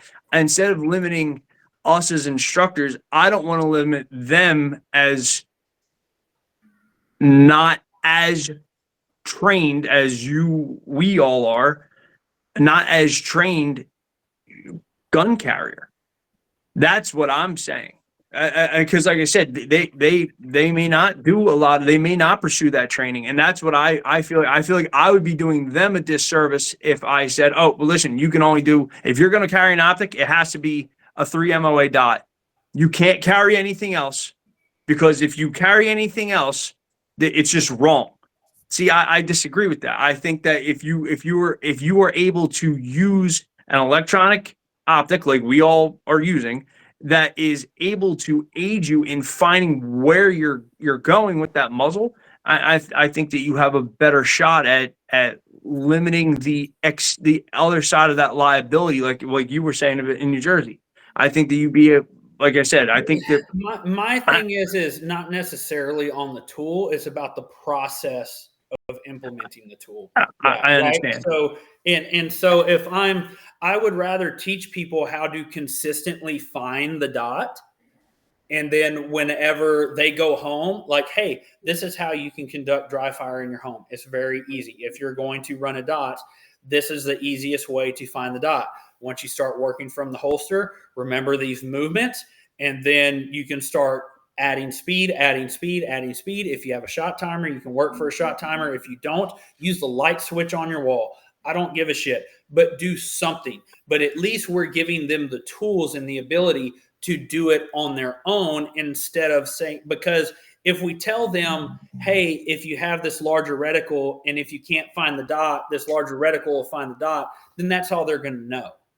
Again, if we show them the process of how to do it, yes, then they can start to develop it on their own. And I get what you're saying by saying it could be it's a crutch. It could be more of a crutch than not. And I think that's what I'm saying. Without training, you may need a crutch. If you don't actively pursue training, like you're saying, like again, like I said, I 100% agree. Everyone should train. If you're going to carry a gun, you should be training. But that's not really how it really works all the time. You know what I mean? So that's what I was saying. If you're going to use that tool the way that in order to defend your life, I don't feel that only saying that you could only have this kind of optic on there because that's the way it's supposed to be is the right way to go about it. It's not the optic, right? It's just the reticle, right? But if we teach them to find it, they'll find it. If we teach them to develop it, they'll develop it. That's what I'm saying. If you teach them to find it, but that's what I'm saying. If they take your course and don't take another one for another year, but they carry the gun, then that muscle memory is not. Oh, I know you don't like that term, Clint. I'm sorry, but don't offend Clint. How dare sorry, you? Clint. Yeah, my bad, dude. So that's what I mean. That posture that you're going to create, where you can pull up and find that dot right away. It's not always going to be there if they're not always pursuing that training. That's what I was trying to get at before when I was talking about it. But versus, and again, even when they have just a normal but that's dot, not they took one of your classes. That's not your responsibility. Your responsibility is to teach them the tools, get them the reps that you can, and then they have to take the personal responsibility to continue that training on their own and seek out new training. After that, you can't. If they don't come back to you, they don't come back to you. If they don't go to seek out new training, they don't seek out new training. It's the same thing in law enforcement. I got guys that I do open range. We were talking about this on the TikTok live. I do an open range probably 9 to 10 months out of the year, and I open it up and I do it at different times. That way I can accommodate each shift, and I do it on my days off. So I take out my time. Well, I get paid for it, but I take out my time. I go get ammo from the arms room. I go out to the range, send out an email saying, "Hey, I'll be down at the range. If you guys want training, I'm down there," because we have set training days, and that's what we can do because of shift schedule. It's just what we can do. So to accommodate additional training, I take it upon myself to go out and offer additional training to the guys. I get maybe 20% turnout, maybe 20% turnout throughout the year. I can't force professional police officers to train more. I can't force them to do it. Yeah. I can force them to show up to the mandatory training because it's their job to show up. Exactly. To that training. But outside of that, if they're not getting paid for it, I can't force them to show up. You can't force people to pay to go get trained in order to. You can do your best by building those good reps and teaching them, hey, listen, the dot's either gonna rise from 6 or drop from 12. All right, here's how we build our good grip. Don't let your support hand be a little bitch. All right, we don't let our support hand be a little bitch by making sure that we incorporate our index finger and our pinky in our grip. Okay. You know, last time I was on the 2A Brothers podcast, we were talking about T-shirts. If you don't make that a T-shirt, you're doing yourself a disservice. What if I'm actually have that one? What if I'm a little bitch by design? How do I fix that? You can put that on a T-shirt too, man. I think that's a T-shirt too. A little bitch by design. Yeah, like actually. So I was driving home the other day. Sidebar. Sorry, ADHD's kicking in. Don't let it happen again. Sidebar. I was driving home the other day and I called my friend and I said, "Hey, I got a t-shirt idea. I want a skeleton hand with a salt shaker, and on the salt shaker it says Tism and it sprinkles, and on the plate it just has a bunch of random shit. A sprinkle of the Tism." The tism. The I tism like is that. strong with this one. Yeah. think No, that would be it's good. yeah, no, you can that's a good t-shirt. So if I'm a little bitch by design, then I'm Yeah. just fucked for shooting, right? Like I shouldn't even. No, we can work on it. Okay, all right. I'm in Kentucky. Just come on over. Hey, don't tempt me with the good time. If you So can finish, I my- 100% I've got bourbon. yeah, I 100% plan to try to meet up with Clint in person. So this is definitely a sidebar to the discussion that we're having. But my wife does a lot of work in thoroughbred horses, and so she spends some times in Lexington. So Oh yeah. if I can time it next time, and I can come up there, Clint, we're gonna go and we're gonna hit some bourbon. I'm a There's bourbon guy. there's a great do it. match. There's a great match in Wilmore, Kentucky. It's a bluegrass shooters club. It's the first Sunday of every month. Okay, it's just a local. It's not a major. Yeah, it's a local match, level Okay. one. I can try to. I will definitely. Probably won't be till moving into next year. But if I can time that, Yeah. and come up there, Hey, we'll spend I'm some in rounds, man. That'd be good. I'm in Maryland. I'm not super far away. I'm down to come out and meet up. I With mean, I'm not gonna lie. Like I'm going for bourbon. Like I'm not going to shoot Me for too, Clint yeah. with Clint, Shoot. right? Yeah, Clint's nice. He's the side piece, but I'm really going for the bourbon. I mean, I'm Couple down for the good. bourbon, but if he could backhand the bitch out of me, then I'm down for that too. You know. I've done a lot of backhand in my day. There you Got go. to keep them hoes in check, man. Keep the pimp hand strong, baby. Keep the Hey. pimp hand strong. You gotta let them know who's in charge. Yeah. Yeah. So, I mean, for me, honestly, I think we've kind of capped out on the discussion. I agree. I think this was good. It's discussions that I believe that need to be had. You know, to a lot of people in the gun community, I think we definitely get too caught up on one side of the fence versus the other. I do believe that the competition space versus the self-defense space is merging more, but I do still think that there is a little bit of that division. Because if you go and look at, like, especially body camera body camera footage of law enforcement officers and self-defense usage, majority of the time people are getting the gun out as quickly as they can, and they're pressing the trigger as quickly as they can to try to get more hits on target than that other person can get hits on target on them. But at the same time, while we're talking about training and instruction and things like that, unarmed or untrained people win fights all the time, right? So we have to take into account that human element and everything else that comes with it. But yeah, man, Walker, dude, it was I appreciate you coming on and having the conversation with you. I do wish you the best, like no ill will with you. If I'm ever in New Jersey, I will tell you, I'll hit you up and we can have a beer together sometime, man. That'd be Every great. once in a while. The first that I've been up north is we have some friends that live up in Boston. So that's about as far as I typically go. But if I do end up New Jersey, I'll keep you in my list. And Just so you know, there's no reciprocity here, and it's a 10+1 state. Yeah. No, I will say so. I've got a badge. My Oh, wife yeah, no, you're fine. travels. Yeah, my wife travels all the time for work, so she has it like planned out to a T. Like, hey, we get to the airport like an hour. She would lose her shit if I was trying to travel with my firearm, like with trying to check everything. She would lose it. So I don't even do it. But yeah, but no, if I ever end up in New Jersey, dude, like I would say that I'm going to look up this guy Tom Gibbons and see when he's the next time he's around me, because like I said, I'll never oppose more training.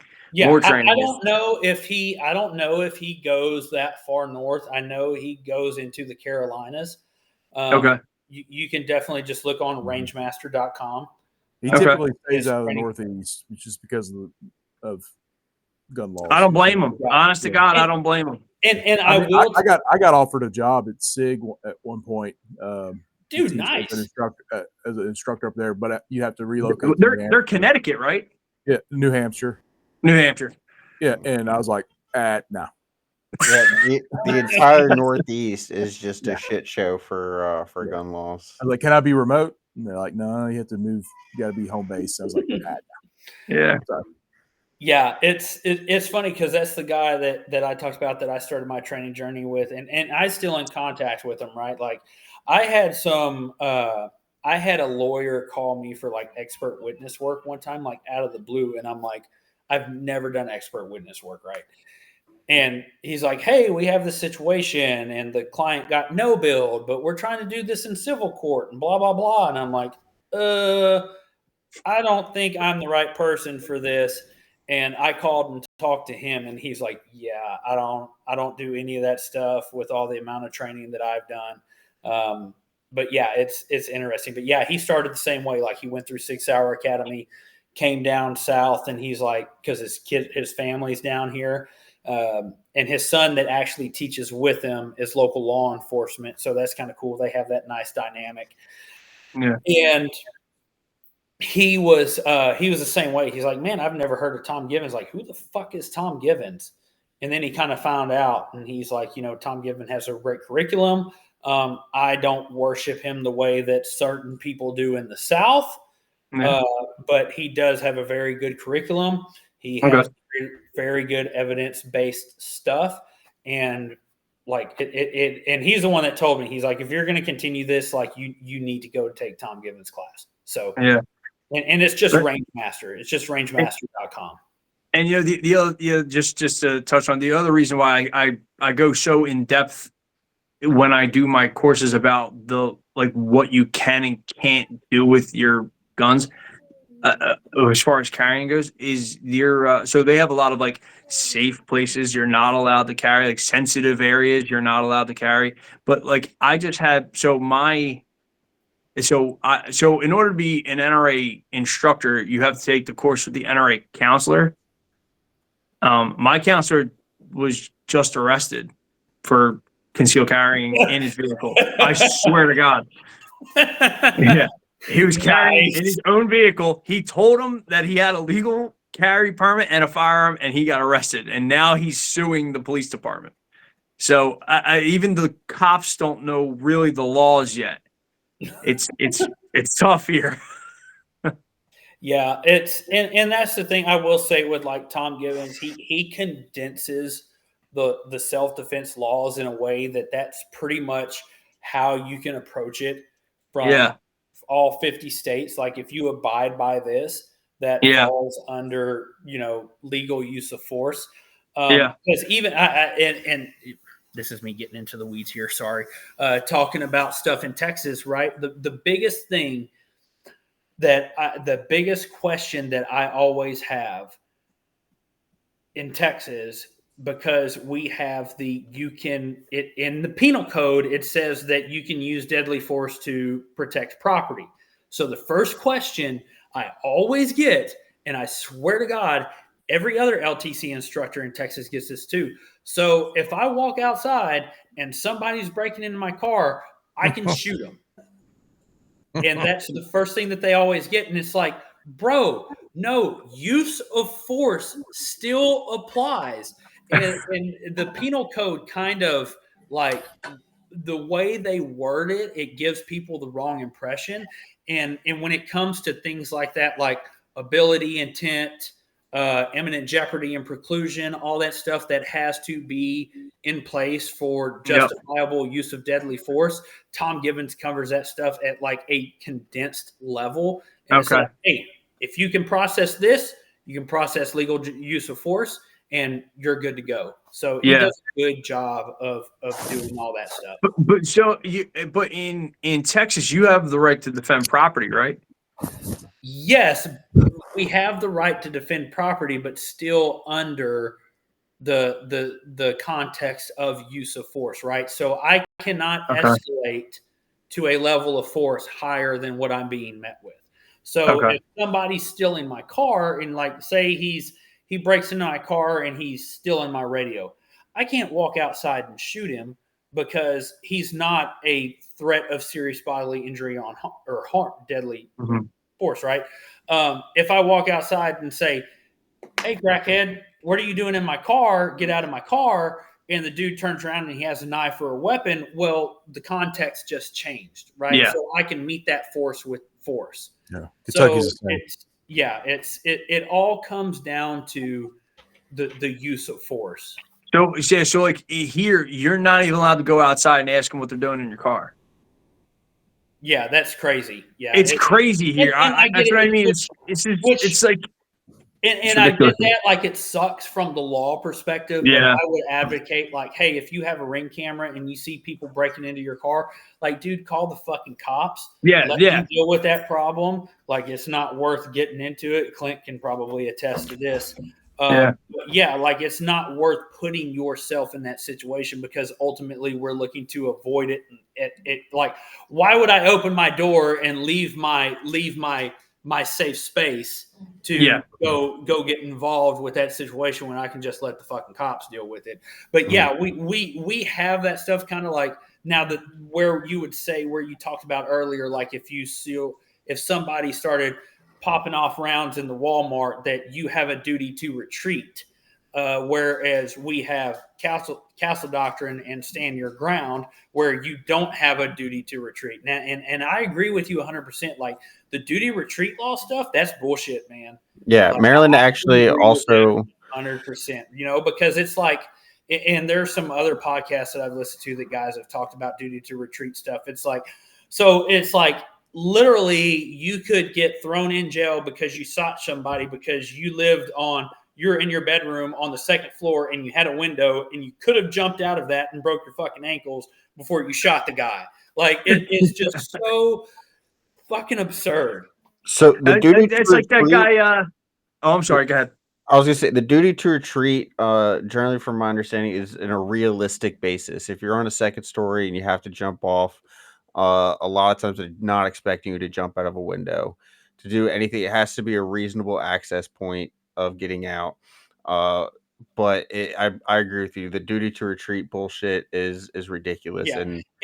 And I don't know enough about the duty to retreat stuff because I don't live in a state that deals with that. Mm-hmm. And I more than likely will never teach in a state that has to do that, right? Yeah. I'll predominantly stay in the South.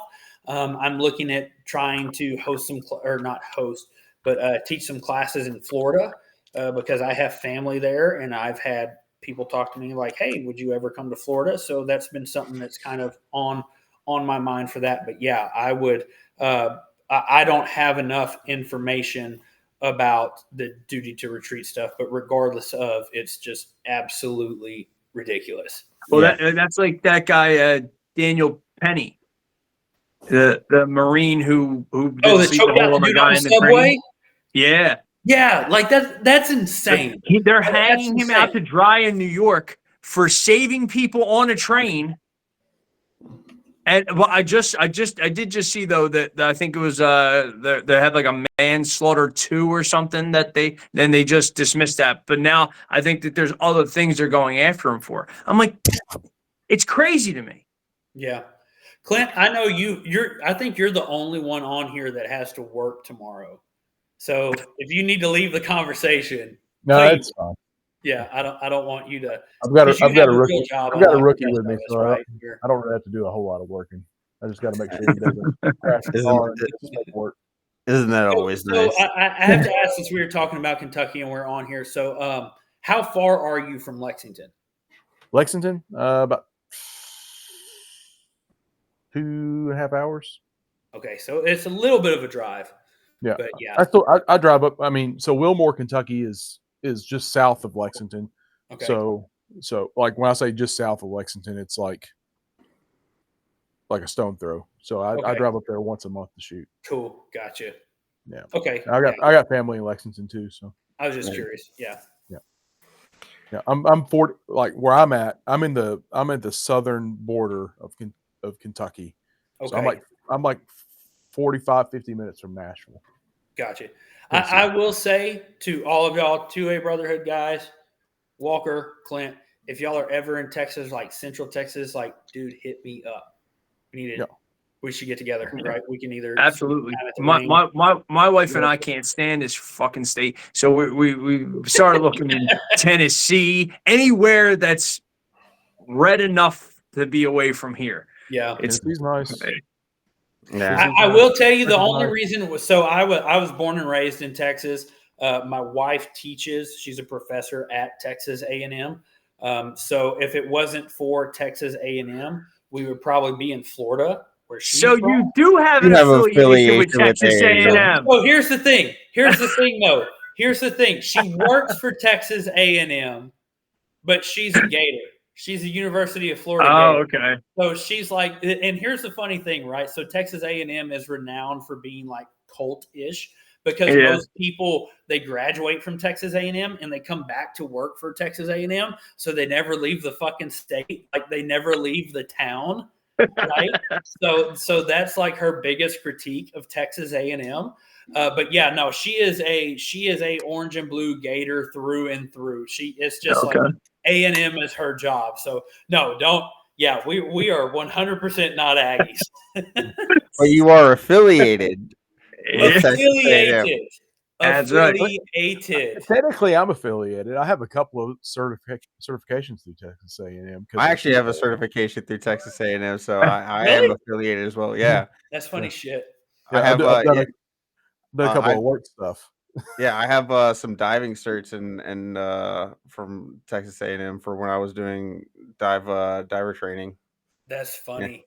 Yeah. That's cool. Yeah. So all the alerts, so alerts is the active shooter response stuff that a lot of places does. Well, so alerts is partnered with Texas A&M for TCOL, which is the Texas Law Enforcement Commission. Well, so I've got several alerts instructorships, so I've got that. So have you ever been down to the Teeks Academy here for anything in relation? No, I haven't been to the Teeks Academy. I've done the online stuff, and then they've come up here. Okay. I was just curious about that. Yeah, I got a buddy that's he works for ExxonMobil, and he's on the fire brigade there. He's pretty much he's like a firefighter, but just paid for through ExxonMobil. And ExxonMobil sends all their guys down here to the Teeks Academy for all their stuff. So, yeah, I was just curious. I didn't know how that works in relation to different law enforcements in different states. So that's interesting to know. Yeah. So the Exxon has its own fire department? Yeah. So for the refinery plants, they do. Yeah. Yeah. So I'm out of 322. I'm the pipefitters union. My father worked at the Paulsboro refinery in New Jersey. Okay. So we're pipe people, but yeah, I don't know if they ever had their own fire department like for the refinery itself. I think they just used the Paulsboro fire department if they ever needed it. So down here on the Gulf Coast, a lot of the refineries have their own dedicated. They have their own dedicated fire brigade, and they send them through like EMS training, pretty much fire school.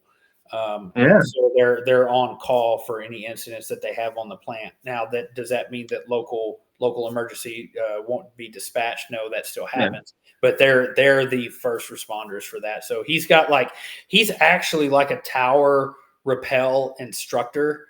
So he can like teach people how to rappel from towers and all that stuff. Like that's pretty cool. He's got all kinds of cool shit. Yeah. So he's actually, I'm trying to get him involved. He has his NRA basic. We did it at the same time. He's my co-host on our podcast, which is the shameless plug here, Citizen Defense Podcast, which is on the Citizen Defense YouTube channel. But yeah, I'm with his shift works, it makes it hard, but I'd like to get him up to speed on training to where he could kind of like co-instruct with me at some point.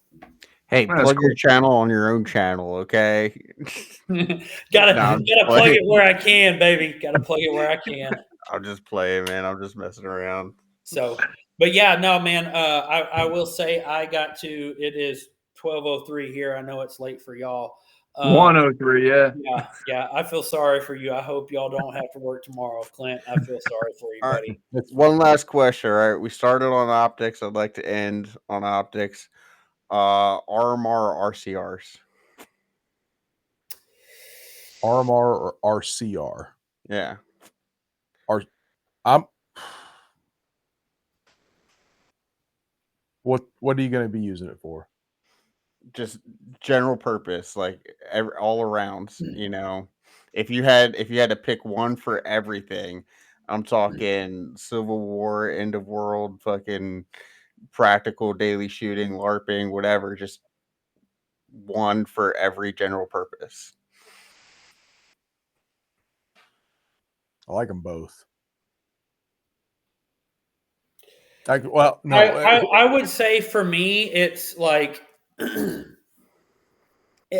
would say when it comes to RMR, like I try to kind of look at it from a practicality standpoint, right? Like the RMR footprint is very, very prevalent amongst different firearms. So you're not going to have a hard time mounting an RMR optic to different firearms. Yeah, that's. Yeah. I'd say you can't go wrong with RMR just because it's been around. Well, the RCR is a RMR footprint too, so. Oh, it is. Yeah. Okay, So, I didn't know that. Yeah. I've heard the RCR is more durable though, but you get better auto brightness with the RMR. If you're talking about a standard RMR, just a standard RMR Type 2, I'm going to go RCR 100%.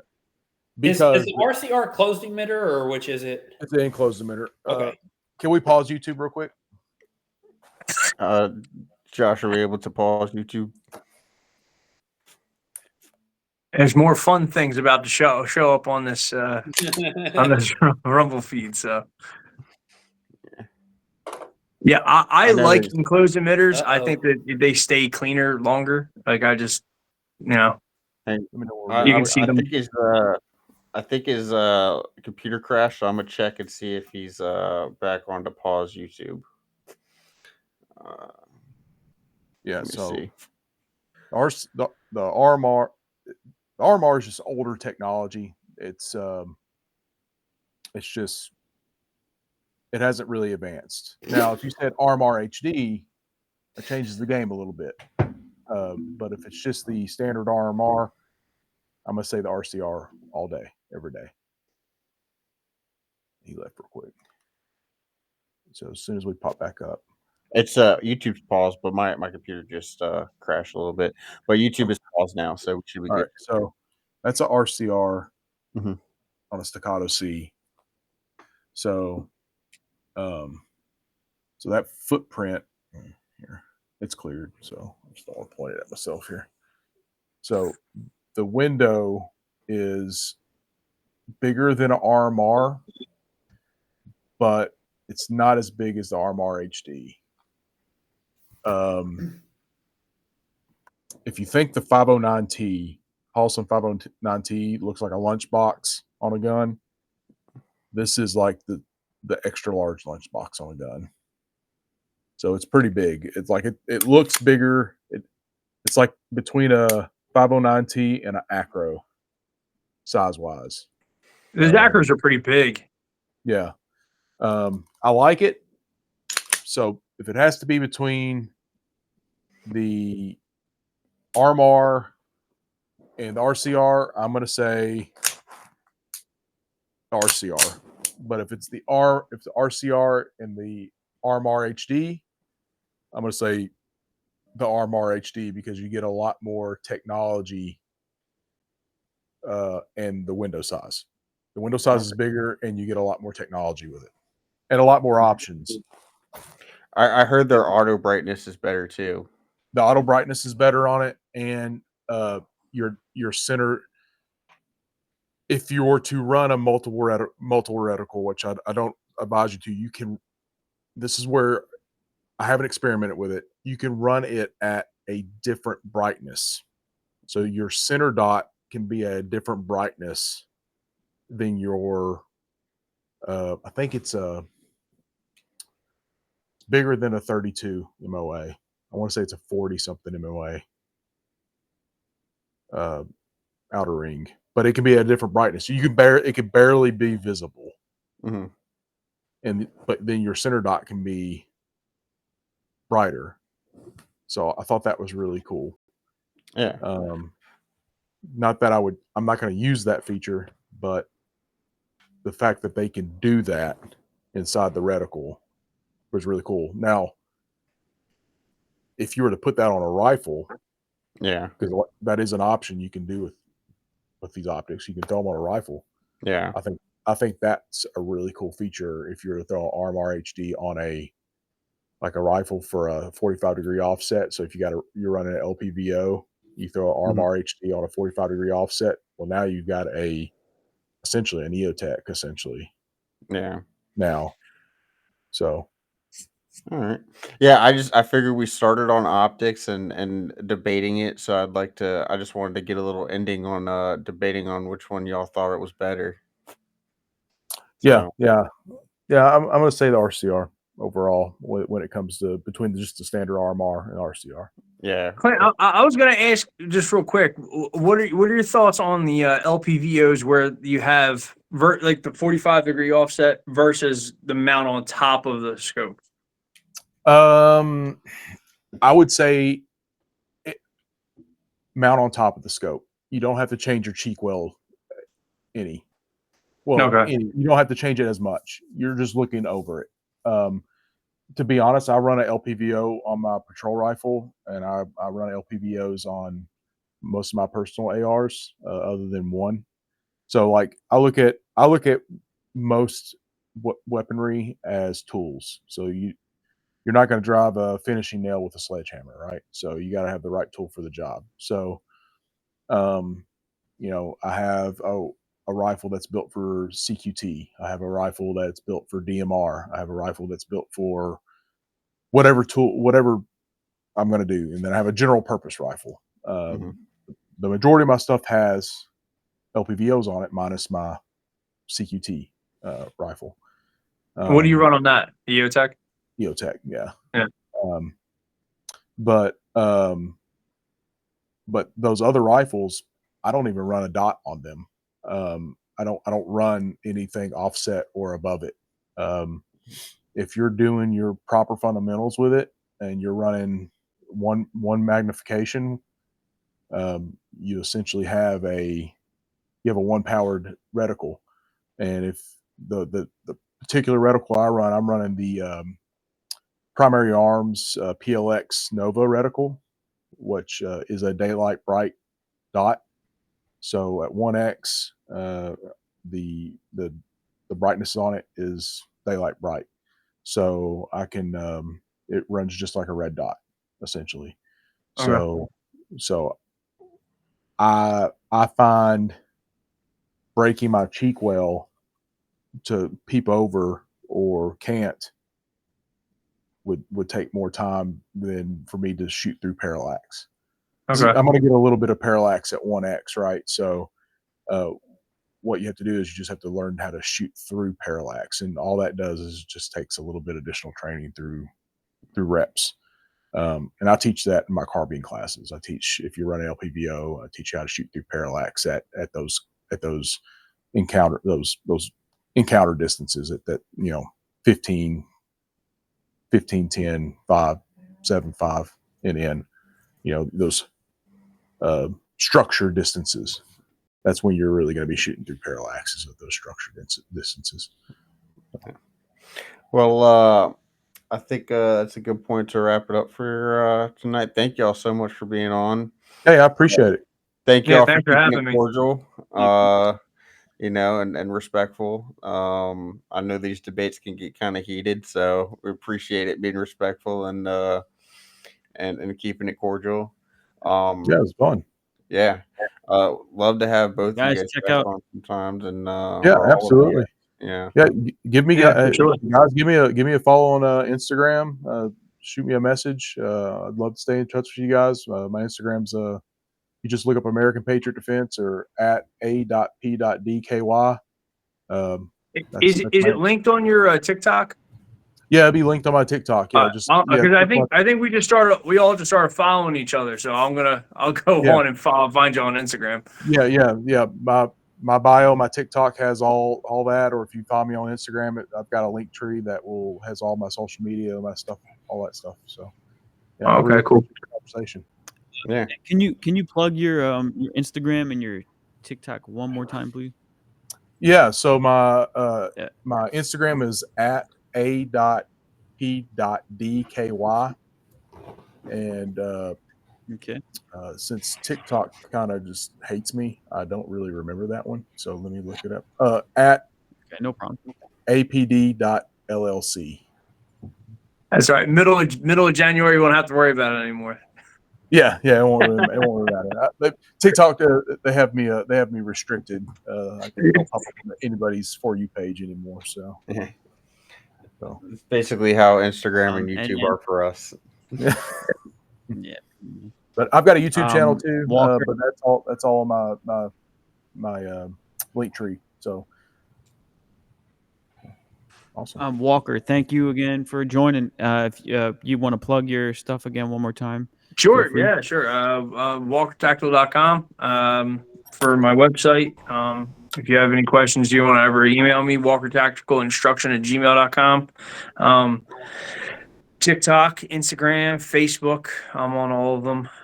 Again, I think I'm in the same boat Clint is. I don't think I pop up on anybody's For You page anymore. I don't think I have for a long time. But yeah, I think I'm just at Walker Tactical.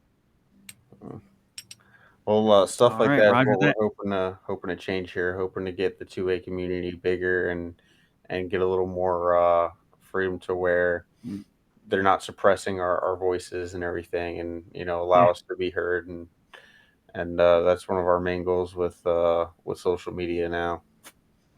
Thank God for Rumble, right? Yeah, Right. Remember, peacefully and patriotically make your voices heard. and X is X has turned a new leaf. Yeah, I more guess I need to viewers get on- on X. I've same. prolonged it for long. So Yeah, we're verified.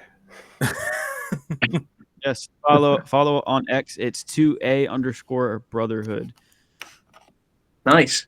we'll do. If you're interested. Yep. Thank you guys again. I mean, I'll just say, again, I mean, I can't say thank you enough for choosing us tonight to have this debate on our platform. So we're very grateful for that. Come back as soon as possible, because I really enjoyed watching this, even though I was in the I'll background. get in touch with these guys and figure out what else we disagree about. Oh yeah, man. I mean, we saw the TikTok clips and how the comments were getting heated, and so That's why we did this, just so you can get some views. We were just trying to help you guys. Listen, I don't get heated about. I don't get heated about anything anymore. I've been around too long, and I've seen too much stuff to get heated about a little stuff like this. I just want to make sure people are educated on stuff. That's it. So Walker had said something earlier about you not liking the term muscle memory. Yeah. If you don't mind me asking, what's that about? Muscles don't have memory, man. Muscles don't have memory. They're just meat sacks. The only thing that's got memory is your brain. That's the only thing that holds memory. That is true. I'm not gonna argue with you there. That is true. Wait a minute. I think you might have just made a fact, because I mean, when you really think about it, it's like you're right. I guess when people say muscle memory, they're not actually talking about the muscles having memory. It's more just the fluid motion of getting back to it. Yeah. It's just called building good repetition. Yeah. It's called doing it right. Muscle memory is a little bit easier to say, but you are correct on that. But no, he said that. That's another T-shirt idea. Yeah. Muscles don't have memory. Yeah, muscles don't have it, or it's not called muscle memory. It's called doing it right. Yeah. I heard him say that earlier, and I just wanted to ask what that was about. So I'm glad I got that answer. That's a good answer. That's actually very factual and true. So I like it. You don't know my body. You don't know what I can do. That's right. My muscles do have memory. You don't. Yeah, his muscles identify as brains. Awesome, guys. All right, I'm gonna get out here. I'm gonna hit the hay. All right, sounds All good. right, sounds Thanks, good, sir. man. Good luck at work. All right, appreciate it. Thanks, guys. See you. Yep. All right. Hey, Walker, you really can't. You can't read the chat, right? That's what you said, or you had a I don't hard time see pulling it up. anything on the chat. Nope. Oh, okay. Because I could have sworn like everybody had access to the Rumble chat on Yeah, I in don't the know. chat room here. I'm It should looking be at on the right hand side. on right hand side of what though? Do you see where it has the YouTube logo, the X logo, and the Rumble logo on the top right? No. And then it should say a total of people. Oh, I think that was Dimitri because he said you're using your phone for your camera, I am using my phone. or Oh, okay, oh, yeah. okay. Yeah, I'm Sorry. not on Oh, the yeah. computer. This is my phone. Well, you have a good camera for a phone. It's a Samsung. I thought that was Yeah. because I thought Yeah, it was man, it's pretty great. Yeah. Well, But I appreciate you guys having me back Well, on. Really. Yeah, Anytime. man, anytime. Right on. It's always a pleasure having you on, and there's going to be a bunch of clips from tonight. I'm sure. So just watch out. You kidding me? They're gonna be tying me up in a square somewhere. You'll see. Oh, I mean, I'm pretty sure a lot's going to happen. Open up for like. You keep breaking up, Josh. Sorry, bud. yeah, I think Josh is breaking That up. Texas Wi-Fi. Yeah. His camera needs some muscle memory. Yeah. All right, guys. Well, listen, I'm gonna head off. All right. Okay. I'll Sounds catch good. you guys later. Thanks again for All having right. me. All right, appreciate you. See you guys. See Good you. night. I think we should just end it because I don't think Josh is gonna be able to play the outro. Let's give him a couple more minutes. Yeah, that was a good little podcast there. We're still live, aren't we? Yeah. Yeah. So a lot of good topics were discussed. What did you think about it? Yeah, it was. I think it was cool seeing different people points of views. Mm-hmm. You know what I'm saying? Yeah. That was a good thing to see That was fun. different people points of views on the same topic. All You know right. what was great You about wanna- that? They were all respectful, and none of them got Yeah. upset or angry. Exactly. Well, Josh, seems like you're having computer issues. You want to play the outro before you crash again? Oh, I never crashed. The internet just kept dying on me. But thanks for watching, y'all. There will be more debates. Will be. And we will see you next week. All right, Rob, you got anything for us? We got Yeah, any Grimy last American on. What was that? Huh? I think Dimitri just popped into So, to the chat. Yeah. We got Grimy Dude, I thought it American was so on next funny when- week. Oh, Yeah, grind the American on mean, next week. that's Who is that? right, Austin. What's that? That's your people, right? No. Oh, what was? We What'd you talk say? about it after we get off Grind here. the American. Grimy. All right, yeah, we'll talk. Yeah, we'll talk about it. All right, catch y'all later. All right. Good God night. bless. Leave a message. Thank y'all for tuning in. Okay, bye. Good night. Once you get into that, you start getting into a situation, the slippery slope, where all of a sudden you're going to really violate the Second Amendment. I don't want to do anything to violate the Second Amendment. To me, the Second Amendment is very important. I love this country. Thank you. Thank you very much.